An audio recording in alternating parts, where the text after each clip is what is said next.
Olá, bem-vindo ao canal Velho da Periferia. Ao final do vídeo de hoje, considere a possibilidade de você se inscrever no canal. E deixe também o seu like ou dislike se você gostou ou não gostou do vídeo de hoje. A finalidade do canal é mostrar a todos como é que pensam as pessoas que moram na periferia do Brasil. No vídeo de hoje, nós vamos tratar sobre o governo Bolsonaro. Se não der tempo da gente falar tudo nesse primeiro vídeo, depois a gente grava um segundo vídeo falando. Sem mais delongas, então vamos ao assunto do dia.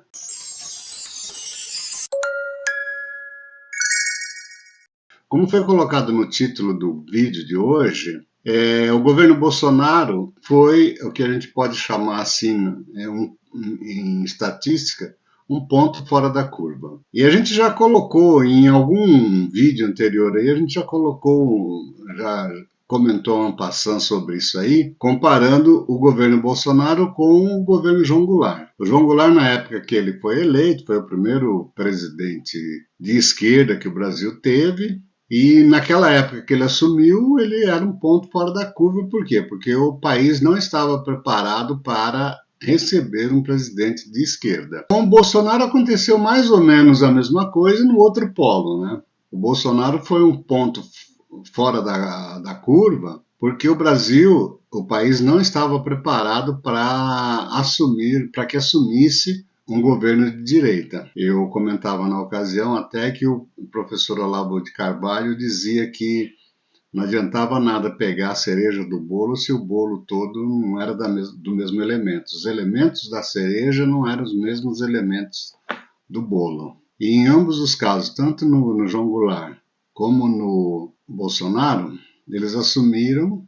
como a cereja do bolo. Mas o bolo era de outra... tinha outras características que não a cereja. E deu no que deu, a gente sabe o que aconteceu lá e sabe o que aconteceu aqui também. Mas o governo Bolsonaro, se você analisar como é que o Bolsonaro subiu ao poder, como o Bolsonaro chegou ao poder, é um caso assim, de política bastante interessante. Porque o Bolsonaro, ele surgiu como um outsider, né? Só que um outsider meio diferente, por quê? Porque normalmente o outsider que as pessoas consideram na política são pessoas que nunca foram políticos. E com o Bolsonaro não era assim. O Bolsonaro fazia 24 anos, parece, que ele já atuava no Congresso. Ele tinha sido vereador no Rio de Janeiro. De vereador ele ganhou uma primeira eleição para deputado federal pelo Rio de Janeiro e continuou, acho que foram 7 mandatos como deputado federal. Só que era aquilo que os políticos chamam, né, que o mundo político chama de política do baixo clero. Ele vivia lá na Câmara Federal como um deputado inexpressivo, não tinha turma, não tinha nada. É icônica uma foto dele falando no microfone do Congresso sozinho, no plenário. Não tinha mais ninguém e ele estava lá fazendo o seu discurso, deixando registrada a sua opinião. Nem lembro mais o que ele falava naquele discurso que ele fez sozinho lá. Mas é icônica essa foto aí. Por quê? Porque ele mostra o quão sozinho ele estava. Só que isso lhe deu algumas vantagens. Por quê? Ao mesmo tempo que ele não participava de grupo nenhum, pro bem, né? Ele não participava pro mal também. Um dos episódios bastante interessantes sobre a vida do Bolsonaro, que está registrado na história aí, durante o julgamento do Mensalão, quando o Joaquim Barbosa, que era o relator daquela ação penal lá no STF, estava discorrendo sobre as corrupções que eram feitas, os pagamentos que eram feitos aos deputados para votar com o governo, ele incluiu o Jair Bolsonaro, como o único deputado que não havia recebido dinheiro para votar. Não havia recebido dinheiro para votar com o governo. Não aceitou dinheiro para votar com o governo e não votou com o governo. Ele votou diante das convicções dele. E era um cara que tinha convicções. Se você pegar a história do Bolsonaro, ele sempre foi um nacionalista, e isso era um fator que depunha contra ele, contra a própria candidatura dele. Se ele era um cara nacionalista, ele não era aberto, economicamente ele era um cara meio que heterodoxo, né? Porque hoje a economia não vive de protecionismo, a economia hoje é aberta para o mundo todo. Então, esse nacionalismo do Bolsonaro até ia atrapalhá-lo. Mas ele viveu todo esse tempo aí defendendo algumas bandeiras, e uma das bandeiras dele era a defesa do Brasil fechado, assim como muitos militares, né? E ele, como militar, ele defendia essa questão do Brasil fechado. Ele não queria se abrir, não, queria as fronteiras fechadas e ponto.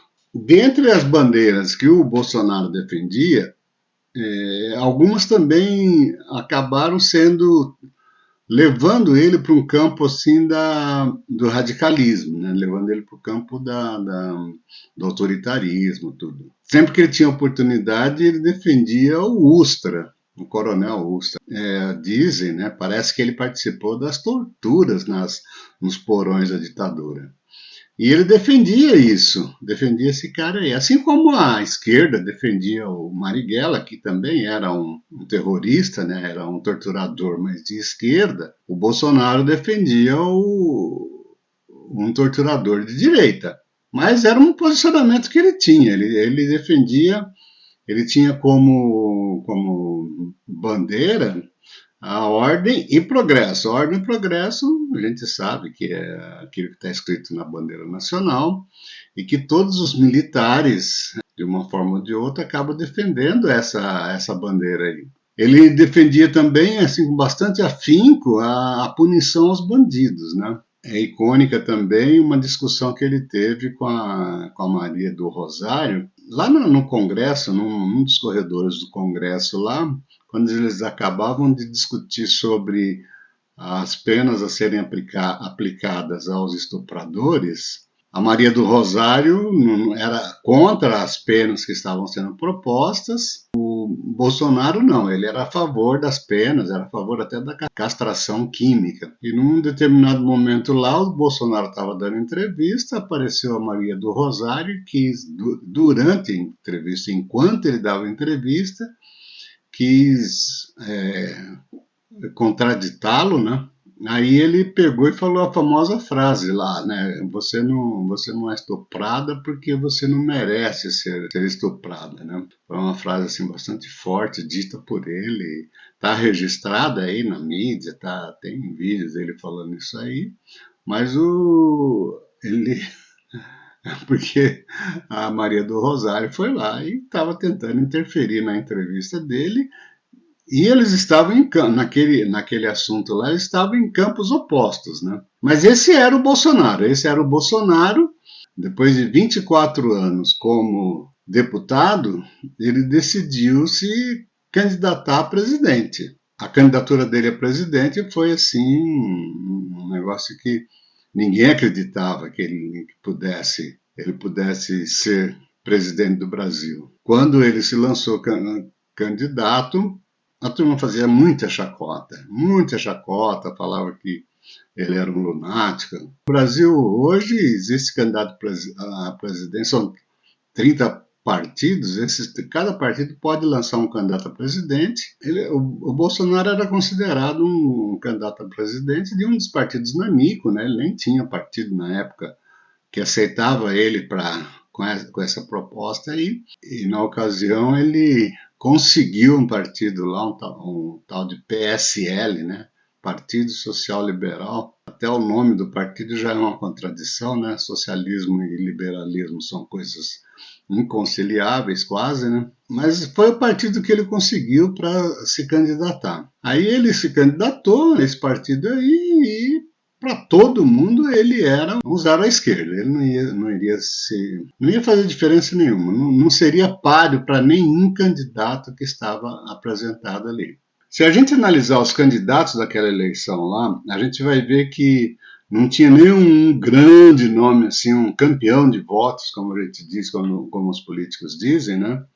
Porque o único campeão de voto que existia no cenário político na época era o Lula, só que o Lula estava preso em função da Lava Jato, né? A Lava Jato acabou por prender o Lula. Uma hora qualquer a gente vai falar sobre a Lava Jato por aqui, mas ele acabou por prender o Lula acabou ficando 500 e tantos dias presos lá, e na ocasião dessa eleição, da eleição de 2018, o Lula não pôde se candidatar por causa da ficha limpa, da lei da ficha limpa.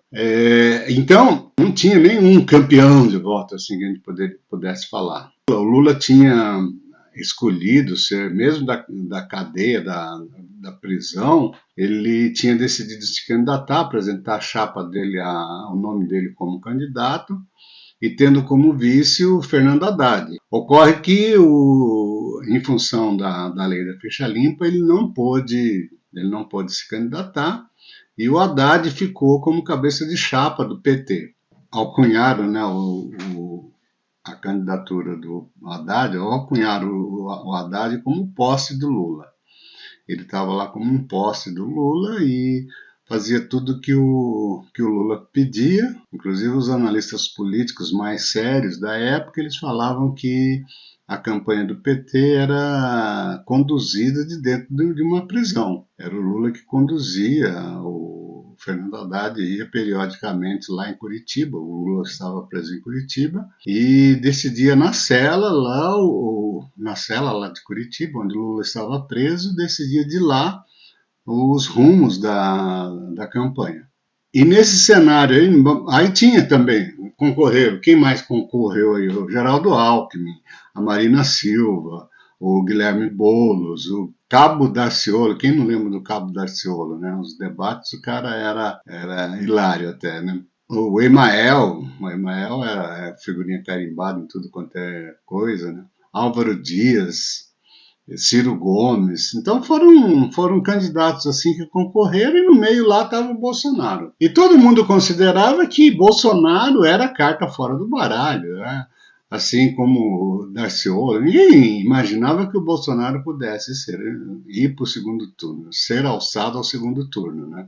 Mas só que ninguém conhecia, até eu confesso que eu não conhecia, eu não sabia. No início da campanha, eu não entendia, não via a possibilidade do Bolsonaro ser eleito, pelo que eu desconhecia do Bolsonaro. E assim como as pessoas que tinham acesso à informação, na época a gente ainda ouvia Globo, né?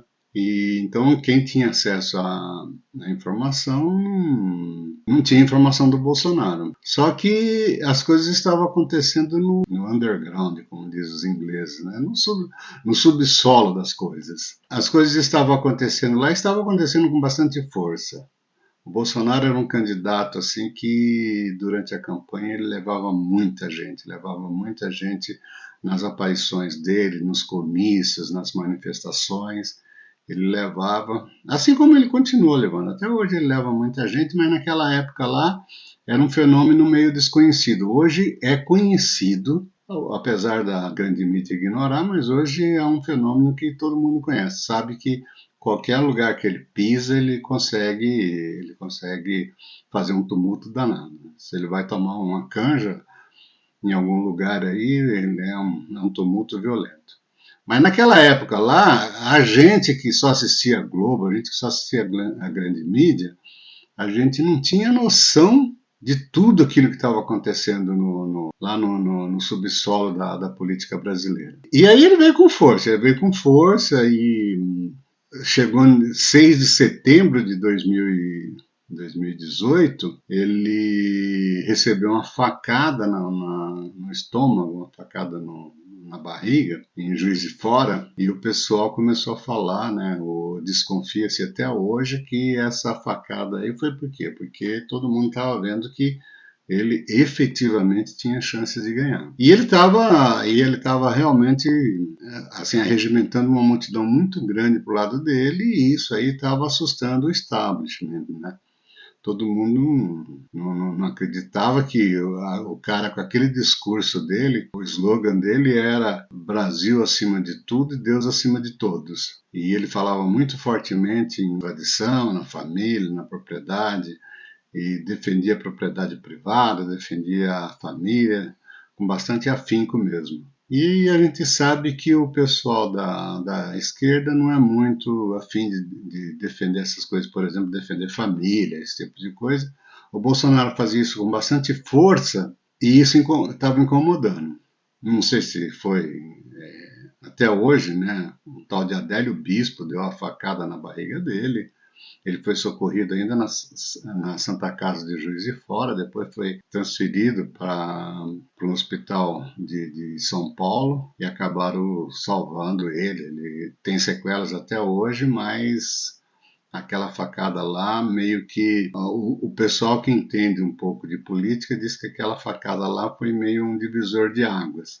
Por alguns motivos. Primeiro, quem não conhecia o Bolsonaro passou a conhecer, por quê? Porque, afinal de contas, acho que foi a primeira vez que um candidato a presidente no Brasil sofreu um atentado. Então, é um fato inédito.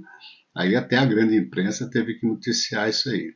Segundo, a outra análise que o pessoal faz é que, como ele estava convalescendo, a partir dali ele não precisou participar de nenhum debate. E como tinha, apesar de não ter nenhum campeão de votos disputando com ele, tinha pessoas com uma verba bastante afiada, né? Era possível que ele perdesse votos nos debates. O pessoal achava que se ele fosse para um debate franco, aberto assim, como era do feitio dele, né, de fazer as coisas abertamente. Então essas coisas aí fizeram com que ele fortalecesse a trajetória dele rumo à vitória, né? E além do que, normalmente as pessoas são propensas a apoiar mais as pessoas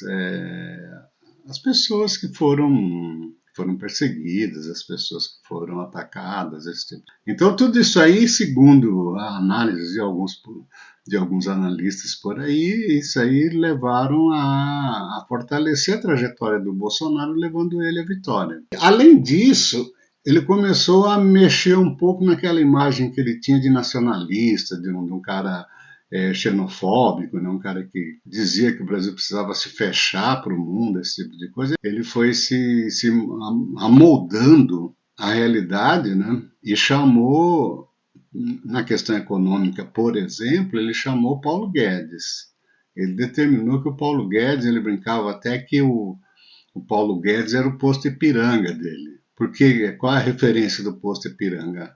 É que tinha uma campanha do posto Ipiranga aí que tudo que você queria, tudo que você precisava, o posto Ipiranga estava ali para resolver o teu problema. Então ele começou a brincar, né? Ele começou a falar que o Paulo Guedes era o posto Ipiranga dele em questões econômicas. Sempre que perguntavam alguma coisa para ele sobre economia, ele falava: não entendo nada, mas o meu posto Ipiranga entende e ele vai resolver. Tenho certeza que ele vai resolver da melhor maneira possível. E o Paulo Guedes era uma pessoa que veio do mercado financeiro e era um cara liberal. A gente conhecia o Paulo Guedes.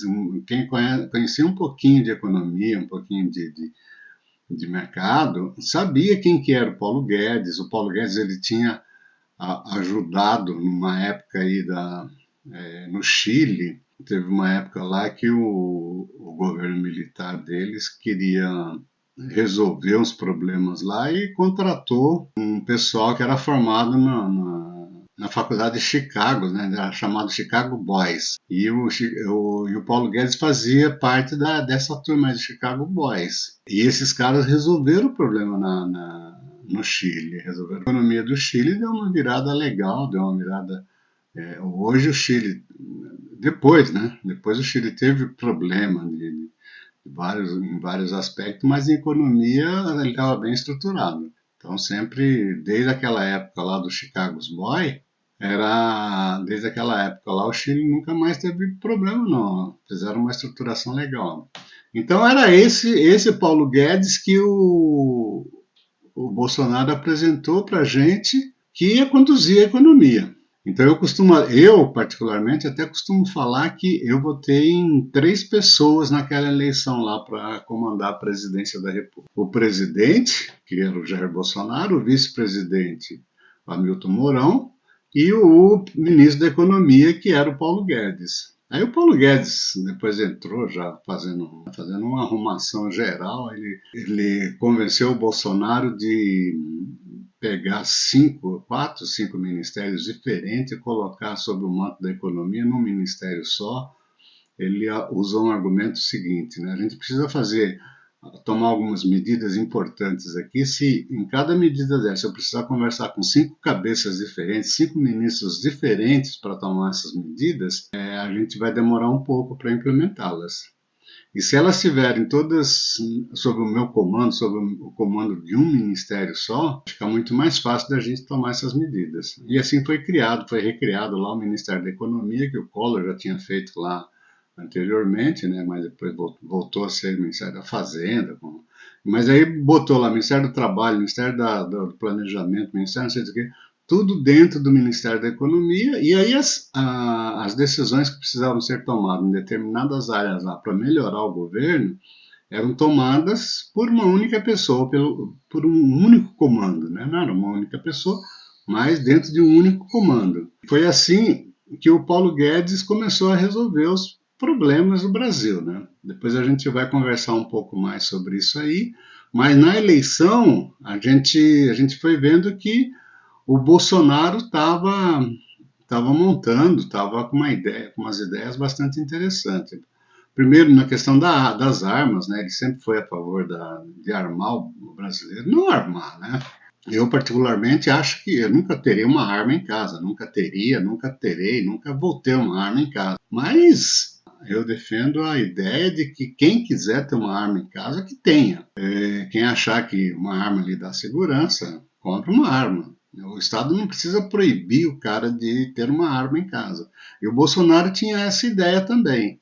Tanto que quando ele assumiu, ele resolveu, através de decretos, ele foi flexibilizando a posse de arma, não o porte, né?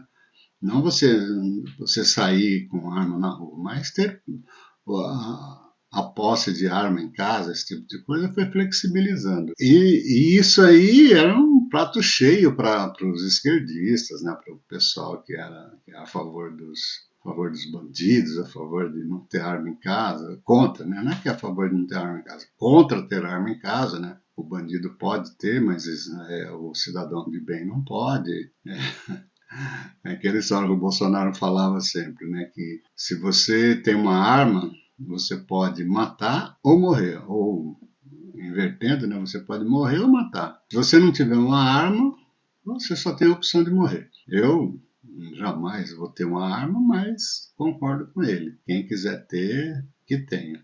E o Bolsonaro defendia essas ideias, defendia a proteção da propriedade privada. Tanto que nessa questão de arma aí, um dos decretos deles estendeu a posse de arma, além de você poder ter uma arma dentro de casa, você poderia usar ela dentro de casa. Só que acontecia o seguinte, você tinha uma fazenda, você morava numa fazenda aí, você só podia ter a arma dentro da casa da fazenda. Você não podia andar com a arma no entorno da fazenda, na propriedade. E um dos decretos que o Bolsonaro fez foi o seguinte, foi estender a possibilidade de você portar essa arma também dentro da propriedade. Você tinha uma fazenda, chegava alguém lá para esbulhar a tua fazenda, né? É muito comum isso com MST, por exemplo. Se chegasse alguém lá para esbulhar a tua fazenda, pela legislação você estava autorizado a usar a arma em todo o perímetro da sua propriedade, não só dentro da casa, dentro da sede da fazenda, em todo o perímetro da propriedade. E isso aí diminuiu consideravelmente as invasões de terras, esse tipo de coisa. Né?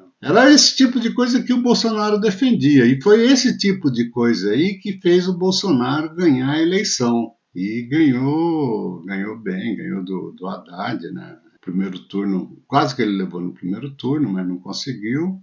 Aí foi para o segundo turno, levou, conseguiu ganhar bem. E aí no próximo vídeo nós vamos discutir um pouco sobre o governo propriamente dito, né, do Jair Bolsonaro. É um assunto então para o próximo vídeo. Então, direto da periferia do Brasil, até o próximo vídeo.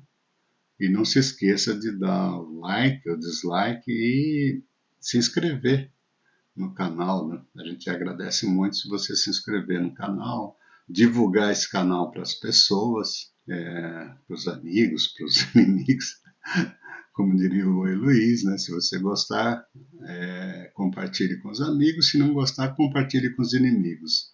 Mas faça isso, não deixe de interagir, não deixe de se engajar na publicação, porque é esse engajamento que leva o YouTube a divulgar esse vídeo para mais pessoas, tá certo? Então, até o próximo vídeo.